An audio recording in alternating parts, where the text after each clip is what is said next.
Yes, nkwaniriza gwe na eya followinga oba eya subscribinga n'onyiga kade nti wakola kyamaanyi okubanga wa subscribinga n'enyiga kade bagita Faali TV balambawulire agabagatambula okwetola eggwanga lyattu Uganda. Comment section weri abakabontera mu comment section ate osigale nga ogifollowinga. Bagamba nti Eddy Kenzo agobeddwa ku birthday ya Dr. Hamza. Gemawulire agatambula akadde kano ku social media. Wabula Rema abuli n'asamba agere bitambuzibwa ku social media nti Eddy Kenzo yagobeddwa ku birthday party ya Dr. Hamza. Rema yagamba nti Eddy Kenzo tanalinnya ku birthday ya Hamza. Kubanga Rema agamba lwaki abagoba Eddy Kenzo ku birthday ngazi ku birthday ya Dr. Hamza. Rema Namakuula agamba nti Eddy Kenzo ne Hamza ba mukwano era agamba nti tewali ayinza kugoba Eddy Kenzo bw'aba ayagadde okujja ku birthday party ewaka. Tewali ayinza kumugoba. Bigambo bingi ebadde byogerwa ku mitimbagano egya social media jiko nako oluggulu ebadde birthday party ya Dr. Hamza omwami wa Rema Namakuula. Naye bigambo bingi ebadde byogerwa ku mitimbagano ebadde bisaturating ebadde bisasaanyizibwa nga balaga nti Eddy Kenzo yadde agenze Kabaga akamazaalibwa Hamza nga jaguza okuweza emyaka 28 mbu yagobeddwa Kabaga yafubutuddwa nga bagamba nti genda tukoye okukola ki tukoye okuleetera ebizibu nti Rema yamufubutudde olw'ensonga nti bannayuganda bangi bazzenga bagamba nti lwaki omukyala oba wesembereza ex-wo lwaki omusajja lwaki oba okkiriza okusembeza eyali ex wa mukyalawo oba oliawo obanga ayagala omukyalawo babadde bamukutwaleko mbulu Hamza mbu yeeyongedde Eddy Kenzo tayinza okuddamu okumalaki okumutwala kwa Rema Namakuula. Rema abisambaze agamba tewaliwo Yagobye Eddy Kenzo waka. Rema agamba neddala wolokoso era asaba bannayuganda bonna obutabigenderako ebisaturatinga ku mitimbagano egya social media bino bitandise okuba nga bitambula olunaku olw'eggulu akawungeezi jjukira olunaku olw'eggulu akawungeezi Rema babadde bategekedde Hamza akabaga mu maka gaabwe amapya ge baafuna balina amaka gaabwe amapya ge baafuna bakoze ki bakozeewo akabaga era nti mu kabaga awo nti bakube Eddy Kenzo wabula Eddy Kenzo navayo kwogera ku nsonga zino ne Rema yavuddeyo ng'agamba nti si bituufu. Rema agamba nti temubigendako ebyo si bituufu tebyabaddewo temubawuliriza temubawa nnyo mind zammwe temubawa nnyo focus just mukole byammwe. Rema bisambaza agambe nedda ebyo si bituufu mungere okuba nga mugifollowinga temujja kubanga mwejjusa nabagamba nti amawulire mpa nago ba mu bujjuvu amawulire gomba nago mu bujjuvu ate gali amakabwe we just olina okukola oba olina kunfollowinga kubanga ajjukira nti bw'ofollowinga oba ojja kufuna ebyaka ebyetabu eby'omutawaana ng'oba ofollowinze n'onyiga kade ate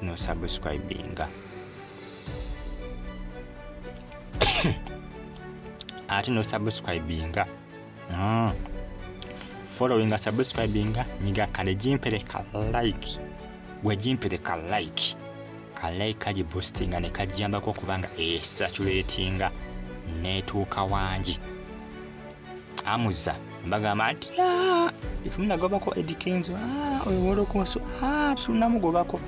Rema abiganya agambe temubigenderako bannange temubigenderako. Eddy Kenzo tanagobwa ku kabaga nekira Eddy Kenzo tanagendako kabaga ka Hamza ebadde bitambuzibwa ku mitimbagano okuva olunaku olw'eggulu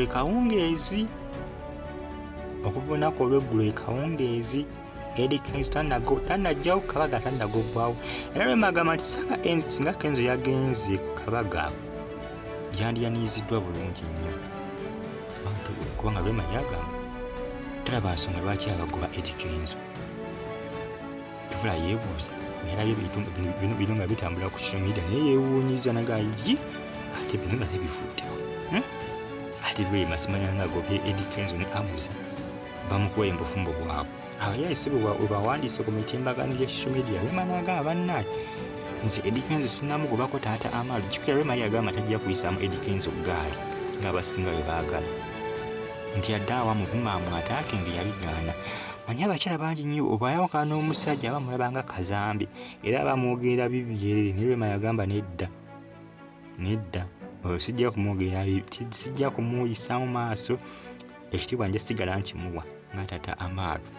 Rema yabigaana ebyo era bingi ebizinga bitambuzibwa ku mitimbagano yamukoze kiri kati nga kino gye bagamba nti yamugobye ku ki ku birthday party ya Hamza yaddeyo olunaku lwaggulu akabaga kabadde mu maka gaabwe Rema ne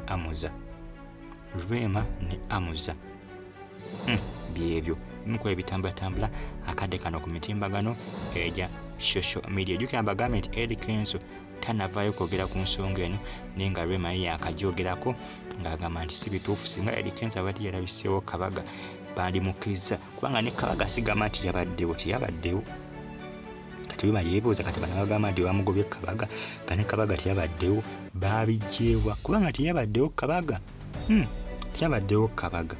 kakati beebuuza baabijjeewa abakola ki ababitambuza ku mitimbagano egya social media.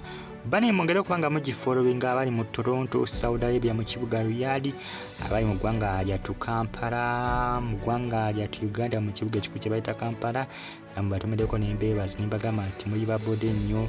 Abali mu America, University of Chicago, abali Ebyama mu kibuga kye bayita Berlin, namwe batumeddeko n'embeebazi ne mbagamba nti muli bakabi nnyo kubanga munfollowinga. Nkugamba nti ne comment section weeri awo obaka bontera mu comment section ate osigale nga ogyefollowinga osigale nga ogyekumiddeko. Mbagala nnyo mwena era mbeebaza ne mbagamba nti mwakola kyamaanyi okuba nga mwasubscribinga ne munyiga kade n'okuba nga mwalayikinga munange byebyo mukola ebitambula akadde kano ku mitimbagano egya social media mu byakugoba Eddy Kenzo ku birthday party y'eggulo naye nga Rema yabigambye mulekerawo bisaasaanya twemagaye mulekerawo bisaasaanya kubanga kubanga omuntu ne Kabaga tetwamulabye ewuffe banga Rema agamba ne Kabaga Eddy Kenzo teyabadde kati yeebuuza bano bagamba nti yagobeddwa bamulabye mpozi nga bamulabye ewalala Kabaga nga sika Hamza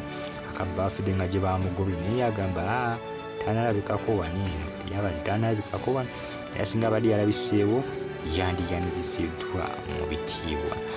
Mbagala nnyo mwenna era mbagamba nti muli b'amaanyi okuba nga mugifollowinga. Rema yagaana okuba nga akola bannamawulire baali bamwagalamu byakwatako nga Eddy Kenzo yagaana okubyogera. Yasigala Eddy Kenzo amuwa ekitiibwa bambi newankubadde tebakyali bafumbo naye akyamuwa ekitiibwa nga taata Amaaru nga taata w'abaana be ekitiibwa akyakimuwa era gamba nti ajja kukimuwa mpaka lubeerera. Twekijja kumulemesa kusigala nga akimuwa ekitiibwa. Rema bw'atyo bwe yagamba tajja kulekeraawo kukimuwa